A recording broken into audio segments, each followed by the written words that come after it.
अस्सलाम वालेकुम नाज़रीन, डिबेट सां गॾु मां आहियां साइमा वाहब। नाज़रीन, प्रोग्राम में अॼु गुफ़्तगू कंदासीं अमरीका ऐं ईरान जी जंगबंदी जे हवाले सां, जेका तमामु अहम पेशरफ़्त, तमामु अहम मोड़ आहे हिन जंग जे हवाले सां। ॿिन्हिनि मुल्कनि जा जेके वफ़द आहिनि उहे सुभाणे पाकिस्तान पहुची रहिया आहिनि ऐं पाकिस्तान जी जेका सिफ़ारतकारी जी कामयाबी उनखे सॼी दुनिया उनमें उनखे पज़ीराई मिली रही आहे ऐं काफ़ी मुल्कनि जे सरबराहनि पारां बि पाकिस्तान जे वज़ीर आज़म शहबाज़ शरीफ़ सां फ़ोन ते राब्तो कयो वियो आहे ऐं नेक ख़्वाहिशुनि जो इज़हार कयो वियो आहे। यकीनी तौर ते हिन जंग जे अंदरि जेको मोड़ हिन वक़्तु अची रहियो आहे उन जी सॼी दुनिया ख़्वाह हुई ऐं चाहे पई त सॼी दुनिया जो जेको अमन आहे उहो ॿीहर बहाल थी वञे। जीअं नाज़रीन असां कल्ह पंहिंजे प्रोग्राम में डिस्कस कयो हो त 2 हफ़्तनि जी आर्ज़ी जंगबंदी थी आहे। उनजे बावजूदि इसराइल जेके लिबनान ते हमला कया ऐं उन हमलनि जे नतीजे में ईरान हिकु भेरो ॿीहर आबी लंघ जेको आहे हुनखे बंदि करे छॾियो आहे। उनजे बावजूदि बि जेके डेलीगेशन आहिनि उहे सुभाणे इस्लामाबाद पहुचनि पिया ऐं डेलीगेशन में नाइब सदर JD वेंस, विटकॉफ ऐं जेरेड किशनर वफ़द में आहिनि, जॾहिं त ईरानी वफ़द में ईरानी स्पीकर बाकर कालीबाफ ऐं पड़ी वज़ीर अब्बास रागची वफ़द में हूंदा, जॾहिं त बाकर कालीबाफ वफ़द जी अॻुवाणी कंदो।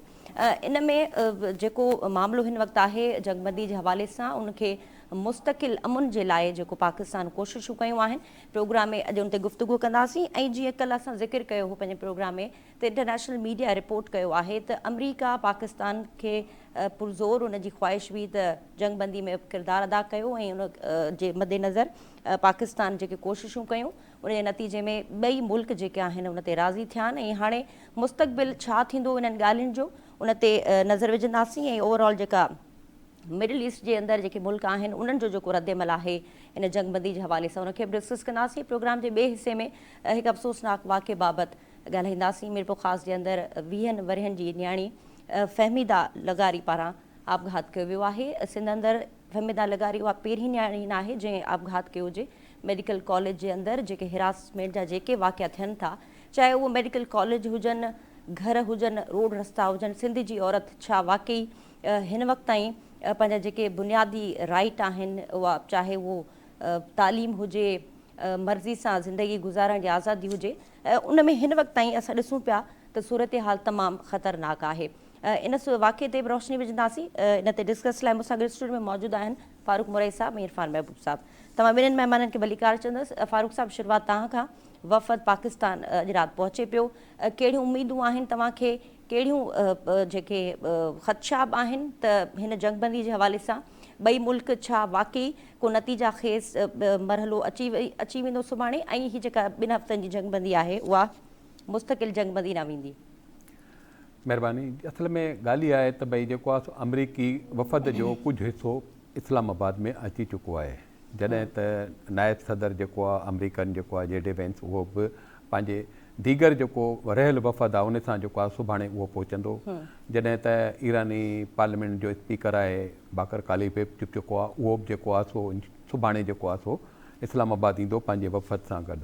लेकिन जेको आहे इन में सूरत हाल इहा आहे त जेको बाज़ारि जेको आहे न इहे गैर यकीनी जेका सूरत हाल जेका नज़र अचे थी ऐं ॿिन्ही तरफ़नि खां कुझु अहिड़ा नुकात आहिनि जंहिंमें ॿिन्ही धुरनि जो पाण में इख़्तिलाफ़ आहे ऐं उन्हनि जो इहो बि चवणु आहे त हिन में जेके इख़्तिलाफ़ आहिनि उनमें काफ़ी फ़ासिलो आहे ऐं इन में जेको आहे सो जॾहिं त जेको आहे ईरानी जेको पार्लियामेंट जो स्पीकर आहे जेको वफ़द जो सरबराह आहे उहो चए थो त भई जेको आहे सो इहे जेको ईरान ऐं जेको 10 नुकाती जेको पंहिंजो एजेंडा रखियो आहे जंगबंदी जे मुज़ाकरात में उन खां पहिरियों नंबर जेको इहो आहे त खिते में ईरान ऐं उन जे हलीफ़ जेके गिरोह आहिनि या ग्रुप आहिनि उन्हनि उहे बि जंगबंदीअ में शामिलु हूंदा ऐं उन्हनि खे बि जेको आहे सो उन्हनि ते हमिलो न कयो वेंदो। लेकिन उन जे बावजूद बि जेको आहे ऐं जेको आहे जेकॾहिं हमिलो कयो त असां थी सघे थो असां इन खां इनकार बि करे छॾियूं।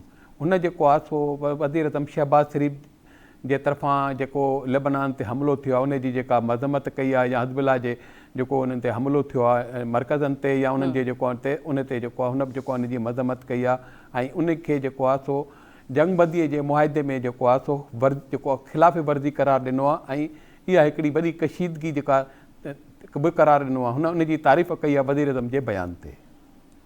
ठीकु आहे इरफान साहब, वफ़द अचे पियो, हिकु पासे जंगबंदी आहे, ॿिए पासे हमला बि आहिनि ऐं लेबनान ते हमलनि खां पोइ हाणे यूरोपीय मुल्कनि पारां बि डिमांड साम्हूं अचे पई त जंगबंदी में लेबनान खे बि शामिलु कयो वञे। छा इन डिमांड ते तव्हांखे लॻे थो अमरीका राज़ी थींदो, छो त इसराइल त मुकमल तौर ते चई छॾियो आहे त मूंखे जंगबंदी में न मां आहियां ऐं ना ई लेबनान आहे, त पोइ जंगबंदी केतिरी क़दुरु रहंदी ऐं ॿिए पासे वरी ॻाल्हियूं बि सुभाणे खां शुरू थियनि पियूं? ॾिसो, हाणे असीं ख़्वाहिशमंद आहियूं ऐं दुआगू बि आहियूं त इहे सुभाणे खां जेके इस्लामाबाद में ॻाल्हियूं शुरू थियनि पियूं ऐं आर्ज़ी जंगबंदी थी आहे, इन्हनि ॻाल्हियुनि ज़रिए हीअ आर्ज़ी जंगबंदी मुस्तक़िल जंगबंदीअ में कन्वर्ट थी वञे। गॾोगॾु इहो जेको अमल हूंदो या इहो जेको फ़ैसिलो हूंदो इहो ख़िते जे अवाम जे लाइ बहितर आहे, अवाम जे मफ़ाद में आहे, बल्कि हिन सॼी दुनिया जे मफ़ाद में आहे, छो जो अमन खां सवाइ तरक़ी नामुमकिन आहे ऐं हीअ सूरत हाल जेकॾहिं ईअं ई जारी रहंदी त इन ख़िते जो अवाम तमामु घणी अज़ियत बर्दाश्त कंदो, जंहिंजा हल्का फुल्का असर पाण हिननि गुज़िरियल 40 ॾींहंनि में ॾिसी चुका आहियूं। ॿी ॻाल्हि इहा आहे त जॾहिं बि ॻाल्हियुनि जा सिलसिला शुरू थींदा आहिनि या जेके तकरार हूंदा आहिनि उन्हनि खे ॻाल्हियुनि ज़रिए हल करण जी कोशिशि थींदी आहे, हल करण जा सांभा थींदा आहिनि, त तमामु घणो ज़रूरी आहे त धुरियुनि जे विच में हिकिड़ो साज़गार माहौल हुजे, हिकिड़ी एतमाद साज़ी हुजे त जीअं ॻाल्हियुनि जो जेको अमल आहे उहो पुरसुकून तरीक़े सां थी गुज़रे। बदकिस्मती चऊं या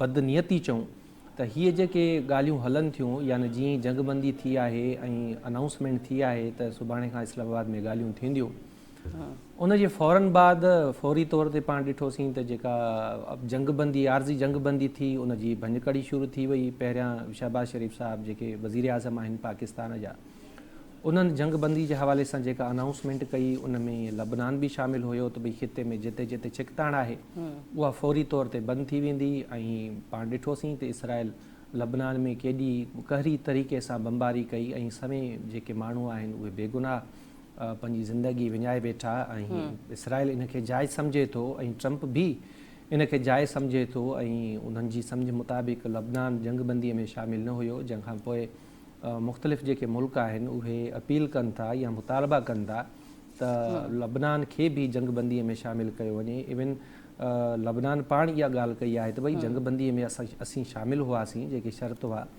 उन्हनि में असीं बि शामिलु हुआसीं ऐं हाणे जेके ॻाल्हियूं थी रहियूं आहिनि उन्हनि में बि असांखे शामिलु कयो वञे। सो ॻाल्हियूं जेके आहिनि बदकिस्मतीअ सां साज़गार माहौल कोन्हे, एतमाद साज़ी कोन्हे ऐं धुरनि ते हिक ॿिए ते पाण ॾिसूं था त एतमाद कोन्हे को। ट्रंप धमकियूं थो ॾिए, ईरान उन जे जवाब में धमकियूं थो ॾिए ऐं नथो लॻे त हीअ जेके ॻाल्हियूं आहिनि उहे फ्रूटफुल थी सघंदियूं। मां दुआगू आहियां त मुंहिंजा इहे जेके लफ़्ज़ आहिनि इहे ग़लति साबित थियनि ऐं ॻाल्हियुनि जो जेको अमल आहे उहो साज़गार माहौल में ई अॻिते वधे ऐं हिननि जूं इहे जेके धमकियूं आहिनि इहे महज़ हिकिड़ा प्रेशर टैक्टिक्स हुजनि हिक ॿिए ते आज़माइण जे लाइ त जीअं इन्हनि जा जेके मुतालबा आहिनि उहे पूरा थी वञनि। बाक़ी करंट जेका सिचुएशन आहे उहे के सुठा इशारा कोन पई करे। मुमकिन आहे त अॻिते हली पाकिस्तान जीअं अॻु में ई बैकडोर राब्ता हलनि पिया, काल्ह बि आऊं चयो ऐं अॼु त बरतानिया फ्रांस समेत मुख़्तलिफ़ जेके मुल्क आहिनि उन्हनि मज़म्मत बि कई आहे, अपीलूं ऐं मुतालबा बि कया आहिनि ऐं यकीनन पाकिस्तान खां सवाइ ॿिया जेके मुल्क आहिनि उन्हनि जा बैकडोर राब्ता हूंदा ऐं मुमकिन आहे त ईंदड़ कुझु कलाकनि में या ईंदड़ कुझु ॾींहंनि में लबनान वारो जेको मामिलो आहे उहो सॉर्ट आउट थी वञे। ठीकु आहे मोरे साहब, जीअं त ही ॻाल्हियूं आहिनि न, ॻाल्हियुनि जे अंदरि असां ॾिसूं पिया त सिर्फ़ु 2 मुल्क आहिनि, अमरीका ऐं ईरान। मिडल ईस्ट वॾो मुतासिर थियो इन जंग जे भेट में। तव्हां ॾिठो त मिडल ईस्ट खे वॾो निशानो बणायो पियो, ईरान पारां हमला थिया ऐं इसराइल पारां जेके इतिहादी आहिनि ईरान जा उन्हनि ते हमला कया विया। त तव्हांखे छा थो लॻे हिन ॻाल्हियुनि जे अंदरि मिडल ईस्ट मां को बि वफ़द आहे ऐं छो त मुतासिर त उहे बि आहिनि, त इन जी कहिड़ी वजह तव्हांखे लॻे थी? असल में ॻाल्हि इहा आहे त भई जेको आहे सो जंग त सिधी साईं जेको आहे सो अमरीका ऐं ईरान जी ऐं इसराइल जी आहे। हीअ त विच में जेको आहे सो जेके इस्लामी मुल्क आहिनि या ख़लीजी मुल्क आहिनि इहे जेके आहिनि इहे त उनजो जेको निशानो थिया आहिनि, छो जो ज़ाहिर अमरीका त परे आहे ऐं उन जा मफ़ादात आहिनि, उन जूं फैक्ट्रियूं आहिनि, उन्हनि जा जेको आहे सो जेको उते जेको तमामु घणो जेको स्टेक होल्डर जीअं चइजे जेको अमरीका वॾो जेको आहे जेको अरब मुल्कनि जो उहो अमरीका आहे। त हुनजे उन ते हुननि हमला कया, ईरान जेको हमला कया ऐं असल जेका ॻाल्हि ॿोल आहे हू त फ़रीक़ आहिनि न, माना जंग जा फ़रीक़ आहिनि, माना सऊदी अरब कुवैत इहो ई जेके बि सभु फ़रीक़ आहिनि। अमेरिका उन्हनि जे तरफ़ां ज़ाहिर आहे जेको इहो ॻाल्हि ॿोल करे त उन्हनि खे जेका अमेरिका ॻाल्हि कंदो हुननि जो बि उहो ई मौक़ुफ़ हूंदो, त उन में जेको आहे सो डायरेक्ट जेको आहे सो हू ख़ामोश, बल्कि बाद त इहा बि ॻाल्हि आहे त इहो ई जेको आहे इन जेकी जंगबंदीअ जो मुखालिफ़ बि आहे त जेको आहे जेको ईरान जे ख़िलाफ़ु कार्रवाई कई वञे। इहो सऊदी अरब जो बि इहो, लेकिन जेको आहे सो वज़ीर आज़म शहबाज़ शरीफ़ ऐं जेको आहे सो फील्ड मार्शल जे तरफ़ां जेको आहे सऊदी अरब सां ॻाल्हियूं थियूं, जंहिंमें सऊदी अरब जेको आहे सो इन ॻाल्हि तां हटियो। त हुनजो पहिरीं इहो ई हो त भई जेको असांजे हिन ते हमला थिया आहिनि जेके रिफाइनरी ते ऐं जेको हिन ते जेके अमरीकी जेके उते अॾा हुआ उन्हनि ते, उन में जेको आहे ईरान खे जेको आहे कार्रवाई कई वञे ऐं जेको आहे ज़मीनी फ़ौज बि उते लाथी वञे। असल जेको झगड़ो त ईरान ऐं इसराइल ऐं इन जो आहे अमरीका जो आहे, त ॻाल्हि ॿोल बि ज़ाहिर उहे पिया कनि, त इन करे हू जेको आहे ख़ामोश आहिनि। ऐं उन जेको ज़ाहिर उन में जेको अमरीका फ़ैसिलो कंदो ज़ाहिर उन्हनि मुल्कनि खे क़बूलु हूंदो, या ईरान जेको पाण में ही फ़ैसिलो कंदा इहो उन्हनि खे क़बूलु हूंदो। हाणे जॾहिं थी आहे जो जंगबंदीअ जो जेको थियो आहे 2 हफ़्तनि जो, इन में तव्हां इहो ॾिसो त बरतानवी वज़ीर आज़म जेको आहे उहो पहुची वियो आहे, जेको आहे पहिरीं सऊदी अरब पहुतो आहे, जिदे में हुन सऊदी फरमा रवां सां मुलाक़ात कई आहे। उन खां पोइ वरी UAE में अॼु मौजूदु आहे, ऐं उते जो UAE जे जेको आहे सो वज़ीर आज़म ऐं ॿियनि जेको आहे सो उहिदेदारनि सां हुन जूं मुलाक़ातूं आहिनि। उन में हू कहिड़ी मुलाक़ात में उन छाजे करे उहो आयो आहे, जॾहिं त हुनखे जेको आहे त को कंहिं बि क़िस्म जो जेको आहे हिन घुरायो कोन वियो आहे हिन कंहिं जेको आहे मुआदे जे सिलसिले में, या उन जो पंहिंजा हिकिड़ा मफ़ादात आहिनि। ऐं जेको इन मां मूंखे जेको हिकिड़ो अंदाज़ो लॻे थो, इहो लॻे थो त यूरोपी मुल्क जेके आहिनि उहे हिन में दिलचस्पी वठनि पिया त कंहिं बि तरीक़े सां जेको आहे न इहो जेको 2 हफ़्तनि जो मुआदो आहे इहो मुस्तक़िल मुआदो थिए। ठीकु आहे इरफान साहब, तव्हां कीअं पिया ॾिसो जेके मुतासिर मुल्क आहिनि उन्हनि पारां जंगबंदी जी खे इंडोस कयो वञे पियो, पर उन्हनि जो जेको नुक़सानु थियो आहे, जीअं ईरान बि अक्सर इहो बयानु ॾिनो आहे त जेको नुक़सानु थियो आहे असांजो उनजो पूरा कयो, त पोइ तव्हांखे लॻे थो त मिडल ईस्ट मां बि अहिड़ियूं आवाज़ूं अचणु शुरू थींदियूं, पोइ अमरीका कीअं सेटल डाउन कंदो इन्हनि सॼनि मामलनि खे, ऐं जेको ट्रस्ट आहे मिसट्रस्ट थियो आहे इन सॼनि मामलनि में, जेको सिक्योरिटी जा इशूज़ आहिनि या पोइ इन्वेस्टमेंट जा मामला हुजनि, उहे कीअं उनखे कीअं टैकल कंदो अमरीका? ॾिसो हाणे मिडल ईस्ट यानी जेके नारा जा मुल्क आहिनि उन्हनि में त उन्हनि ते हमला ईरान त कई कोन आहिनि न, जेकॾहिं उन्हनि मुल्कनि ते मिज़ाइल फायर कया विया आहिनि त सिर्फ़ु उन्हनि मिल्कियतनि ते कया विया आहिनि जेके अमेरिका जी प्रॉपर्टी आहिनि, अमेरिका जा अॾा थी विया या ॿियूं जेके बि मिल्कियतूं आहिनि। उनखां अलावा जेकॾहिं को नुक़सानु पहुतो आहे नार मुल्कनि में ऐं हू अॻिते हली सोचनि था या मुतालबो जेकॾहिं कनि था त इन नुक़सान जो अज़ालो कयो वञे त इन्हनि मुल्कनि जे दिफ़ा जो ज़िम्मो कंहिं खयो हो? अमेरिका खयो हो। त इहे जेके नुक़सान आहिनि उन्हनि जा अज़ाला बि अमेरिका ई कंदो। बाक़ी जीअं तव्हां फारूक साहिब खां पुछो त भई हीअ जेके नार मुल्क आहिनि इहे ॻाल्हियुनि में शामिलु छो कोन आहिनि? न रुगो नार मुल्क पर इसराइल बि ॻाल्हियुनि में शामिलु कोन्हे को। ऐं ॻाल्हियूं जेके आहिनि फ़िलहालु अमेरिका ऐं ईरान जे विच में थी रहियूं आहिनि। बाक़ी ही जेके नार जा मुल्क आहिनि इन्हनि जो त को सऊं सिधो जहिड़ो त ईरान सां आहे ई कोन न। अॼु सऊदी अरब ऐं ईरान जे परदेही वज़ीर जे विच में पहिरियों भेरो राब्तो बि थियो आहे जंगबंदीअ खां पोइ। जमा हिकिड़ी शइ त वाज़े थिए थी त मतिलबु हिननि जो सऊं सिधो को ट्रसल आहे ई कोन। जेकॾहिं नार जे मुल्कनि ते हमला थियनि पिया या उते जेकॾहिं सिचुएशन ख़राबु थिए पई त उनजो बि जेको ज़िम्मेवार आहे उहो सऊं सिधो अमेरिका आहे। अमेरिका जा उते अॾा आहिनि या वर्सोवर जेका बि उनजी सीड़पकारी वग़ैरह आहे उनखे निशानो बणायो पियो वियो। बाक़ी इसराइल इन जे करे ॻाल्हियुनि जे अमल मां ॿाहिरि आहे। तव्हांखे ख़बर आहे त पाकिस्तान जा सिफ़ारती लाॻापा कोन आहिनि इसराइल सां, ऐं इसराइल खे बि पाकिस्तान ते ट्रस्ट कोन्हे को। ऐं इन जो इज़हार हू इंडियन मीडिया ते वेही जेके इसराइली उहिदेदार आहिनि उहे बि कनि पिया। ऐं इसराइल में ख़ुदि में बि जेके नेतनयाहू या जेके ॿिया अॻवान आहिनि उहे बि मीडिया ते इहा ॻाल्हि चवनि पिया त पाकिस्तान एतमाद जोॻो मुल्क कोन्हे। त असांजे विच में ज़ाहिरी ॻाल्हि आहे असीं हिक ॿिए खे इसराइल खे सिफ़ारती सतह ते तस्लीम ई कोन कयूं। ऐं तव्हांखे ख़बर आहे त हिकिड़ो वॾो कॉज़ आहे असीं इसराइल खे हिकिड़ी रियासत तस्लीम ई कोन था कयूं।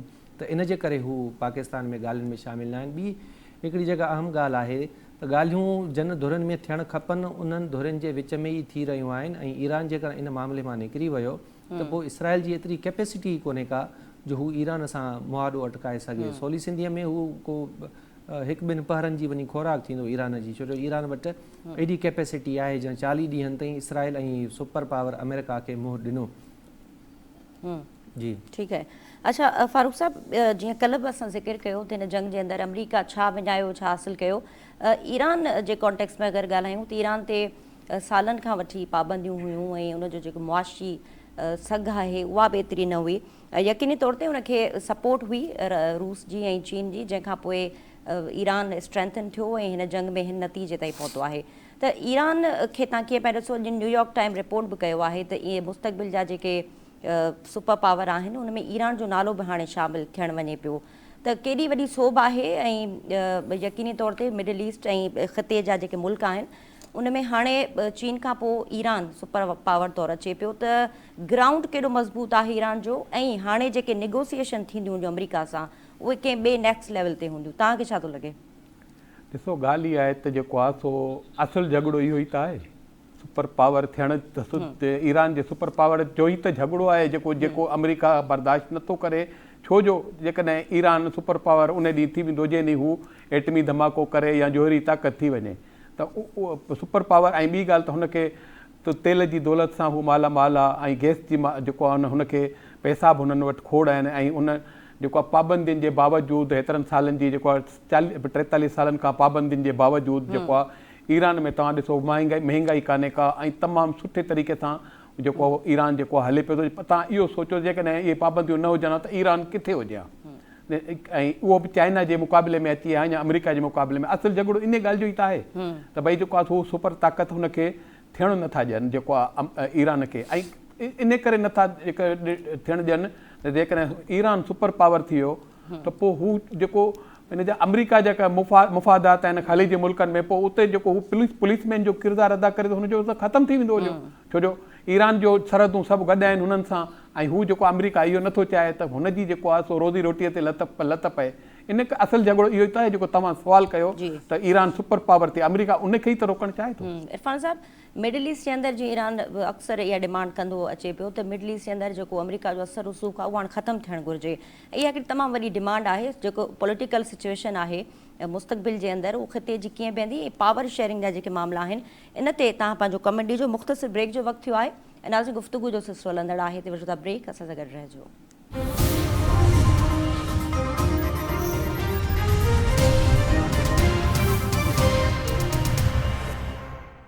वेलकम बैक नाज़रीन, गुफ़्तगू हलंदड़ आहे अमरीका ऐं ईरान जे विच में जंगबंदी ऐं उन खां पोइ हिन वक़्तु जेको माहौल जुड़े पियो जंगबंदी जे हवाले सां। पूरी दुनिया हिन वक़्तु मुतफ़िक़ आहे हिन ॻाल्हि ते त ईरान जे हवाले सां जेको जंगबंदी ते जेके तहफ़ुज़ात साम्हूं अचनि पिया उनखे ख़तमु करण लाइ सभिनीनि मुल्कनि पारां डिमांड साम्हूं अचनि पियूं ऐं अमरीका ते बि यकीनी तौर ते वॾो प्रेशर आहे हिन सॼे मामले ते।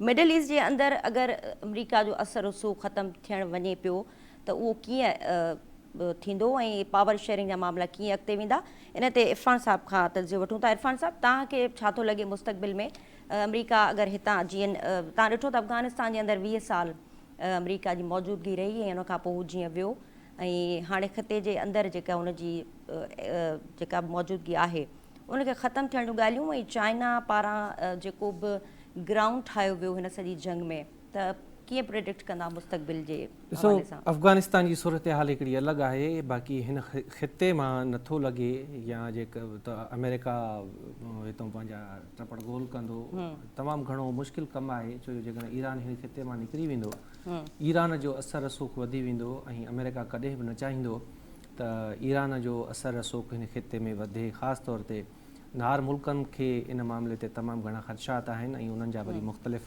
पस मंज़र आहिनि। तव्हां ॾिसो था लबनान में हिज़्बुल्ला ऐं ॿियूं मुख़्तलिफ़ मज़ामती जेके ग्रुप आहिनि, ईरान उन्हनि खे सपोर्ट कंदो रहियो आहे ऐं इन जे पोयां बि वरी हिकिड़ो ॿियो बयानियो आहे जंहिंजी ईरान पखेड़ चाहे थो ऐं उन ते नार मुल्कनि खे सख़्तु एतिराज़ आहिनि।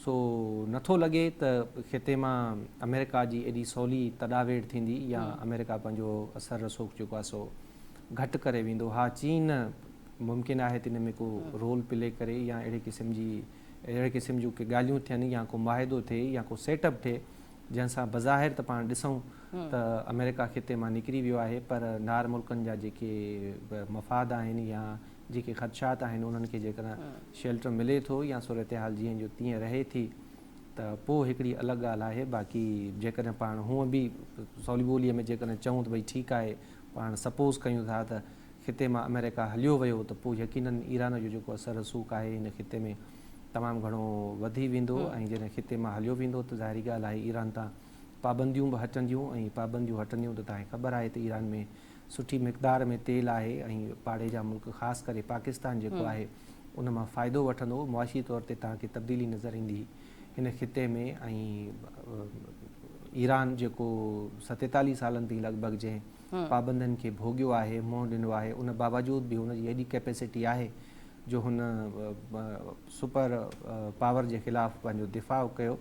त पोइ सोचो त जेकॾहिं पाबंदियूं वग़ैरह सभु हटी वञियूं त ईरान किथे बीहंदो। तॾहिं त तव्हां जंहिं अख़बार जो हवालो ॾिनो वाशिंगटन पोस्ट जो शायदि, त ईंदड़ वक़्त में जेके सुपर पावर आहिनि दुनिया जा उन में ईरान जो बि नालो शामिलु आहे। सो कैलकुलेशन ॾाढी सादी आहे, पर फ़िलहालु ईअं नथो लॻे त इहे शयूं ईअं एॾो सवलाई सां थी वेंदियूं।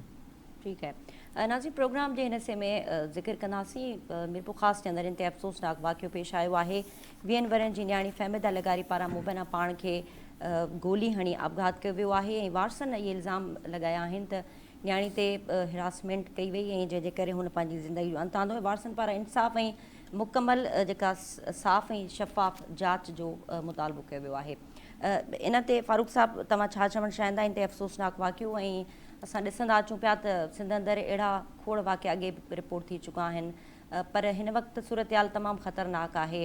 औरत जी आज़ादी, उन जा बुनियादी राइट पंहिंजी जाइ ते, पर हिकिड़ो सिर्फ़ु जीअण जो राइट बि असां ॾिसूं था त असांजे समाज में नथो ॾिनो वञे ऐं हुकूमत इन ते जांच करे पई। अॻे बि जांच थींदियूं रहियूं आहिनि, पर के ख़ातिर ख़्वाह नतीजा असां नथा ॾिसूं सोसाइटी जे अंदरि। त तव्हां हिन वाक़िए ते छा चवणु चाहींदा? तमामु ॾुखाईंदड़ वाक़ियो आहे। असां मुतासिर जेको ख़ानदान सां हमदर्दी जो इज़हार कयूं था।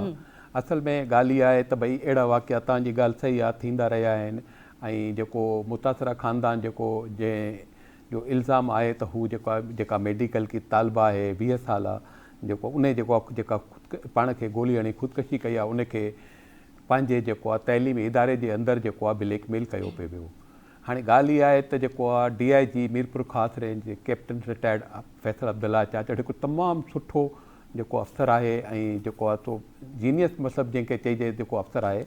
ऐं उन जेको आहे उन में जेको आहे 3 रुकनी जेका कमेटी जेका तश्कील ॾिनी आहे, उन में जेको आहे SP मीरपुर ख़ासि फ़िदा हुसैन शाह, SP हेडक्वार्टर मीर आफ्ताब हुसैन टालपुर ऐं ASP सिटी आहे मिस कुरतुलैन, उनखे जी सरबराही में 3 रुकनी कमेटी जेका उहा इन ते जेको आहे सो तफ़्तीश कंदी, वेरिफिकेशन कंदी त इन में केरु मुलविस आहे। DIG जेको आहे सो इहो यकीन ॾियारियो आहे त जेको आहे असां जेको आहे सो इन में जेको बि मुलविस हूंदो उन जे ख़िलाफ़ु सख़्तु क़ानूनी कार्रवाई कंदासीं। इरफान साहब, तव्हां हिन वाक़िए खे कीअं पिया ॾिसो? माज़ी जा वाक़िया हुजनि ऐं हिन वाक़िए खे अगरि पाण रिलेट कयूं, तव्हांखे का बहितरी जी उमेद नज़र अचे थी? हिकिड़ो शेर आहे त ख़ुदा ॼाणे कंहिं रंगीन चमन में छो न ॼावासीं, चढ़ियासीं दामन सहरा में ख़ुशबू ई अजाई वई। पहिरियों वाक़ियो कोन्हे, नाइला रिंद वारो वाक़ियो तव्हांखे यादि हूंदो, निमरता जो वाक़ियो तव्हांखे यादि हूंदो ऐं उन्हनि मामलनि ते बि बिल्कुलु ईअं ई कमेटियूं ठहियूं हुयूं जीअं हिन फहमीदा जे मामले ते ठही आहे कमेटी। ऐं उन्हनि कमेटियुनि में बि जीनियस ऑफिसर शामिलु हुआ, जीनियस ऑफिसरनि सरबराही कई, जीअं हिन कमेटीअ में जीनियस ऑफिसर शामिलु आहिनि या सरबराही कनि पिया था। पर सुवालु इहो आहे त उन्हनि कमेटियुनि कयो छा? साफ़ शफ़ाफ़ जांच थी त कहिड़ो हींअर ताईं जवाबदार आहे या ॾोहारी आहे जंहिंखे सज़ा आई हुजे? ॿियो असांखे मकैनिज़म चेक करण जी ज़रूरत आहे। थोरी देरि पहिरियां नारी फहमीदा लगारी जे वालिद साहब जो बयानु ऐं चाची या मामे जो शायदि बयानु बि हलियो पिए, जंहिंमें उन ॿुधायो पिए त फहमीदा इहे सभु ॻाल्हियूं रिपोर्ट कयूं आहिनि पंहिंजे वालदेन सां ऐं उन्हनि हिकिड़ी कंप्लेंट बि कई आहे प्रिंसिपल सां, बजाए प्रिंसिपल साहब जो उन्हनि जे ख़िलाफ़ु कार्रवाई करे जेके अक्यूज़ड पर्सन आहिनि अब्दुल्ला ऐं आबिद, ग़ालिबन उन्हनि जो शायदि नालो ॿुधाए पियो वञे, बजाए जो उन्हनि जे ख़िलाफ़ु कार्रवाई कनि, उन्हनि खे ख़ातिरी कराई थी वञे त ठीकु आहे बाबा, इहे जेके माण्हू आहिनि इहे तव्हांखे न पढ़ाईंदा ऐं जेके ॻाल्हियूं उन जा छोकिरी जा वारिस कनि था शागिर्दियाणी जा, उन में त उहे वाज़े ॿुधाइनि था त भई मां न मूंखां पहिरियां ऐं मूंखां बाद में बि इलाही छोकिरियूं आहिनि जिन खे अहिड़े क़िस्म जा मैसेजिस विया ऐं हू सवली ॿोली में पाण चऊं त हिकिड़ी वसियत करे वई आहे त मुंहिंजो केस तव्हांखे विढ़णो आहे, मुंहिंजे लाइ तव्हांखे आवाज़ु उथारिणो आहे ऐं मूं जहिड़ियूं जेके ॿियूं छोकिरियूं आहिनि उन्हनि खे इंसाफ़ु ॾियारिणो आहे, उन्हनि खे आपघात खां बचाइणो आहे। बहरहाल ही हिकिड़ी फहमीदा लगारी आहे, अलाए केतिरियूं फहमीदा लगारी माज़ीअ में आपघात करे चुकियूं आहिनि। असां कमेटियूं ठाहियूं ऐं 10-7 ॾींहंनि जूं असां डेडलाइन्सूं बि ॾिनियूं ऐं 20 सफ़नि ते ॿधल इन्वेस्टिगेशन रिपोर्ट्स बि आयूं, पर थियो कुझु बि कोन। मूंखे त हैरत थिए थी त अहिड़े हसास मामले ते जेके मुख़्तलिफ़ वक़्तनि ते पाण ॾिसूं था रिपोर्ट थींदा पिया अचनि, पोइ बि असांजे इंस्टीट्यूशन्स में अहिड़े क़िस्म जो को मैकेनिज़म मौजूदु कोन्हे जो अहिड़ियुनि जेके शिकायतूं आहिनि, कंप्लेंट्स आहिनि, उन्हनि खे एड्रेस कयो वञे। ग़ालिबन हिकिड़ो कानून आहे harassment against women at work place, हीअ जेके कम जिते असीं कयूं था उते इहे लागू थियनि था। ऐं जेकॾहिं हीअ जेके यूनिवर्सिटीज़ वग़ैरह आहिनि, जेकॾहिं उते इहो कानून लागू थिए थो या जेकॾहिं स्पेशल उन्हनि जो कानून आहे त उते बि ज़ाहिरी ॻाल्हि आहे त हरासमेंट जूं कमेटियूं ठहियल हूंदियूं ऐं उन हरासमेंट वारी कमेटी कहिड़ा जेको आहे सो फाड़ा मारिया, कहिड़ी उन दरख़्वास्त ते कार्रवाई कई, आया यूनिवर्सिटी में जेके शागिर्दियाणियूं या कॉलेजनि में जेके ॿार पढ़नि था, छा उन्हनि खे एतिरी अवेयरनेस आहे त भई हरासमेंट छा आहे ऐं उन जे लाइ असांजे इंस्टीट्यूट में, असांजे इदारे में हिकिड़ी कमेटी ठहियल आहे जंहिंखे कार्रवाई करणी हूंदी आहे। सो मुंहिंजो ख़्यालु आहे फौरी तौर ते हुकूमत खे इन मामले ते नोटिस वठणु खपे। नाले मातर नोटिस वरितो वियो आहे, कमेटी ठाही वई आहे, पर कमेटी वरी रांदि बंदि थियणु खपे। फौरी तौर ते हिन मामले जो केस दाख़िल कयो वञे ऐं जेका बि इंतिज़ामिया आहे सभिनी खे उन में नामज़द कयो वञे, छो जो रुगो ख़ुदकशी न हूंदी आहे, ख़ुदकशी बि क़तल जो हिकिड़ो रूप आहे ऐं कोई न कोई क़ातिल ज़रूरु हूंदो आहे। असांखे अहिड़ो मैकेनिज़म, अहिड़ो सिस्टम हिकिड़ो मुतारिफ़ कराइणो पवंदो त जीअं मुस्तक़बिल में अहिड़े क़िस्म जा जेके वाक़िया आहिनि असीं उन्हनि खे रोके सघूं। हाणे कुझु ॾींहं पहिरियां ई फैज़गंज खां हिकिड़ी न्यूज़ रिपोर्ट थी जंहिंमें नर्सिंग जी ग़ालिबन हिकिड़ी शागिर्दियाणी हुई जेका नवाबशाह में ज़ेर तालीम हुई, उन बि हिकिड़ा रेप एलिगेशन्स वग़ैरह कुझु लॻाया हुआ या उन बि अहिड़े क़िस्म जी ॻाल्हि कई की उन जो के अगवा थियो, बाद में ज़्यादती जो निशानो बणायो वियो ऐं उहा छोकिरी 4 खां 5 ॾींहंनि ताईं मुसलसिल दाहूं कूकूं कंदी रही, मजबूरन उनखे सोशल मीडिया ते अचिणो पियो, पोइ वञी केस दाख़िल थियो आहे। हाणे तव्हां पाण औरत आहियो, तव्हां अंदाज़ो लॻायो जेकॾहिं की औरत ते अहिड़े क़िस्म जो इंसिडेंट गुज़रे, अहिड़े क़िस्म जो को वाक़ियो थिए ऐं हू एॾी मजबूर थी पवे जो हू सोशल मीडिया ते अची करे पूरी दुनिया खे ॿुधाए त भई मूंसां हीउ ज़ुल्म थियो आहे। सो बि असां जहिड़े मुआशिरे में ऐं पोइ असांजा जेके जीनियस ऑफिसर आहिनि उहे नोटिस वठनि, पोइ असांजा जेके मिनिस्टर आहिनि, जेके वॾा वज़ीर आहिनि, जेके हुकूमतूं आहिनि, जेके इंतिज़ामिया आहिनि, जेके गरा टैक्सनि मां असांजूं पघारूं जेके आहिनि उहे खणनि था ऐं उहे बाद में नोटिस वठनि, बाद में केस दाख़िल थियनि। मतिलबु जेसीं ताईं उन्हनि शागिर्दियाणियुनि जो, जेसीं ताईं उन्हनि न्याणियुनि जो तमाशो न थींदो असांजे मुआशिरे में, तेसीं ताईं न हुकूमत का नोटिस वठंदी आहे, न को केस दाख़िल थींदो आहे, न कमेटी जी रांदि थींदी आहे, न ई को शफ़ाफ़ जांच जो को आसिरो उमेदु हूंदो आहे। सो फौरी तौरु हिन मामले ते केस दाख़िल करणु खपे ऐं जेका इंतिज़ामिया आहे उनखे नामज़द करणु खपे ऐं सिंध हुकूमत खे इन मामले ते हिकिड़ी ख़ासि कानून साज़ी करणु खपे। जेके बि हरासमेंट जा वाक़िया थियनि था अहिड़े क़िस्म जा, मतिलबु एतिरे हद ताईं ज़हनी हालति छोकिरियुनि जी मुतासिर थिए थी जो हू आपघात करणु वञनि था। सभ खां वधीक जेका साइमा प्यारी शइ हूंदी आहे न माण्हूअ खे, उहो पंहिंजो साहु हूंदो आहे, पंहिंजी ज़िंदगी हूंदी आहे। अहिड़ियूं कहिड़ियूं हालतूं क्रिएट थी वञनि थियूं जो हिकिड़ी 20 सालनि जी शागिर्दियाणी पंहिंजी ज़िंदगी जो अंत आणे थी, जंहिंजे लाइ हुनजे वालदेननि केतिरा ख़्वाब ॾिठा हूंदा की उन्हनि जी ताबीर हुनखे ॻोल्हणी हुई, कीअं उनजे वालदेन हुनखे पढ़ायो हूंदो, कीअं असांजे मुआशिरे मां हिकिड़ी मिडिल क्लास छोकिरी, हिकिड़ी ग़रीब फैमिली जी छोकिरी जेका यूनिवर्सिटी ताईं पहुचे थी, जिते छोकिरियुनि खे पढ़ाइण जो रवाजु कोन्हे, जिते छोकिरियुनि खे रुगो इन करे न पढ़ायो वेंदो आहे त ॿाहिरि निकिरंदी ऐं मामला थींदा, कारोकारी जा केस, इश्क वग़ैरह जा किसा। अहिड़ी सूरत हाल में जेकॾहिं ग़रीब मिडिल क्लास फैमिली वालदेन पंहिंजूं न्याणियूं ॿाहिरि मोकिलनि था यूनिवर्सिटीज़ ताईं, कॉलेजिस ताईं, ऐं हू ख़्वाहिश रखनि था असांजी न्याणी वकील थिए, डॉक्टराणी थिए, जज थिए, वट्सएवर काई बि हिकिड़ी ख़्वाहिश रखनि था ऐं उन अमल दौरान अहिड़े क़िस्म जा वाक़िया अचनि या इंतिज़ामिया में अहिड़े क़िस्म जा उस्ताद वेठा हुजनि जेके पैगम्बरी पेशे खे लॼाइनि ऐं हू पंहिंजे न्याणियुनि खे वेही हरासां कनि, हरासां बि उन लेवल ते कनि जो हू आपघात ते मजबूर थी वञनि। सो मुस्तक़बिल जे लाइ हुकूमत खे मैकेनिज़म ठाहिणो पवंदो, स्पेशल कानून साज़ी करणी पवंदी, इदारनि में अहिड़ियूं ख़ासि कमेटियूं ठाहिणियूं पवंदियूं जेके रैपिडली कमु कनि। हीउ सुस्त रफ़्तारी वारो कमु न आहे, जेके रैपिडली कमु कनि, छो जो इन जो इम्पैक्ट असांजे पूरे मुआशिरे ते पढ़े थो। हाणे तव्हां ॿुधायो इन वाक़े खां पोइ केतिरा वालदेन हूंदा जेके चाहींदा त मां पंहिंजी धीअ खे नवाबशाह में नर्सिंग लाइ मोकिलियां जेका हॉस्टल में रहे, या मां पंहिंजी धीअ खे यूनिवर्सिटी में मोकिलियां जेका डॉक्टरी पढ़े, जेका वकालत पढ़े। कहिड़ो वालदेन ईअं चाहींदो? सो अहिड़नि वाक़िअनि खे वाक़िअनि जी फौरी तौरु रोकथाम कजे। इन जे लाइ हुकूमत खे अॻिते अचिणो पवंदो, सिविल सोसाइटी खे पंहिंजो रोल अदा करिणो पवंदो, ऐं ख़ासि तौर ते इहे प्रोफेसर जेके हरासमेंट कनि था, जेके पाण खे पढ़िया लिखिया गढ़िया सम्झनि था, जेके पाण खे मुआशिरे जो हिकिड़ो काराइतो फ़र्द सम्झनि था, जेके पाण खे पैगम्बरी पेशे सां सलाड़ियल सम्झनि था, उन्हनि खे अॻिते अचिणो पवंदो ऐं अहिड़नि वाक़िअनि जी जेका रोकथाम आहे उन्हनि खे किरदारु अदा करिणो पवंदो। घरोघर मुंहिंजो ख़्यालु आहे शायदि तजवीज़ टीवी ते न ॾियणु खपे, मथां नाराज़ थी वञनि माण्हू, पर ॾेई था छॾियूं त जॾहिं भर्ती थिए इन्हनि माण्हुनि जी ज़हनी हालत जो बि हिकिड़ी टेस्ट थियणु खपे त हिननि जी जेका मेंटली हेल्थ आहे उहा किथे बीठी आहे। जेके पंहिंजी धीअरुनि जी उमिरि जेतिरियूं जेके नियाणियूं आहिनि उन्हनि में अखियूं विझनि था ऐं उन्हनि जी ज़िंदगी अज़ाब कनि था। ठीक है फारूक साहब, आख़िर में तव्हां कमेंट कजो त हीउ वाक़ियो हुकूमती इदारा पंहिंजी जॻह ते, पर बीइंग अ सोसाइटी असां कीअं बहितरी ॾांहुं वधी सघूं था, ऐं तालीम सां गॾु जेका तरबियत जो जेको लफ़्ज़ आहे, तरबियत घरां स्टार्ट थिए थी, ऐं घर जे अंदरि अहिड़ो माहौल हुजे जो ॿारु एतिरो सेफ फील करे, या न्याणी हुजे या छोकिरो हुजे, त हू पंहिंजे माउ पीउ सां हर जेका मामिलो शेयर करे सघे। त तरबियत जो मामिलो ऐं बीइंग अ सोसाइटी, तव्हां आख़िर में कहिड़ो कमेंट कंदा? मां त इहा ई ॻाल्हि कंदुसि त इहा त जेको आहे हिकिड़ो हुन पंहिंजे ज़िंदगीअ जो अंत आंदो। इहो तव्हांखे ॿुधायो इरफान साहिबु त साहु वॾो प्यारो हूंदो आहे माण्हूअ खे, त जेको आहे कंहिं बि ॻाल्हि में, लेकिन माना ॻाल्हि एतिरे क़दुरु ताईं पहुची वई जो हूअ पंहिंजो ज़िंदगीअ जो अंत आणण ते जेको आहे हिकिड़ी जेको आहे सो नौजवान छोकिरी जेका आहे उहा मजबूर थी वई। अहिड़ा अलाए केतिरा वाक़िया हूंदा जंहिंमें उहे जेको आहे छोकिरियूं ब्लैकमेल थी वेंदियूं हूंदियूं पंहिंजे इज़त जे डप खां। अॻिते उनजे वालिदेन खे बि जेकॾहिं ख़बर पई हूंदी त उहे बि जेको आहे हुनखे ख़ामोश कराइण जे लाइ हूंदा त मामले खे दॿायो वञे, ख़तमु कयो वञे, ताकी जेको बदनामी न थिए। असांजो मुआशिरो अहिड़ो आहे जो हिते जेकॾहिं कंहिंखे इन ॻाल्हि जी जेका का ख़बर पए त उनखे सुठी नज़र सां कोन ॾिसंदा आहिनि। जेको आहे मुआशिरे जी इस्लाह कीअं थिए इन ते ॿुधाइजो, तव्हां कीअं ठीकु थी सघे थो सोसाइटी?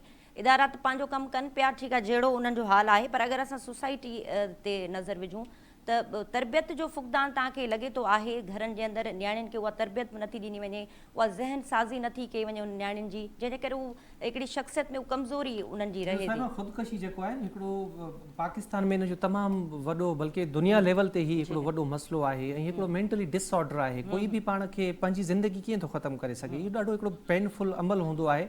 इंसान जिन हालतुनि मां गुज़रे थो ऐं उहे हालतूं तमामु घणियूं अज़ियत ॾींदियूं आहिनि। बेसिकली उन माण्हू खे पंहिंजी ज़िंदगी ख़तमु नाहे करणी, उन माण्हू खे उन अमल मां निकिरणो आहे, उन अज़ाब वारी हालत मां निकिरणो आहे।